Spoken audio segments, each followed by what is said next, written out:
తరలి రాదతనే వసంతం తన దరికి రాని వనాల కోసం తరలి రాదతనే వసంతం తన దరికి రాని వనాల కోసం గగనాల దాకా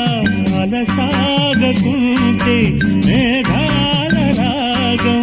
ఇలా చేరుకోదా తరలి రాదతనే వసంతం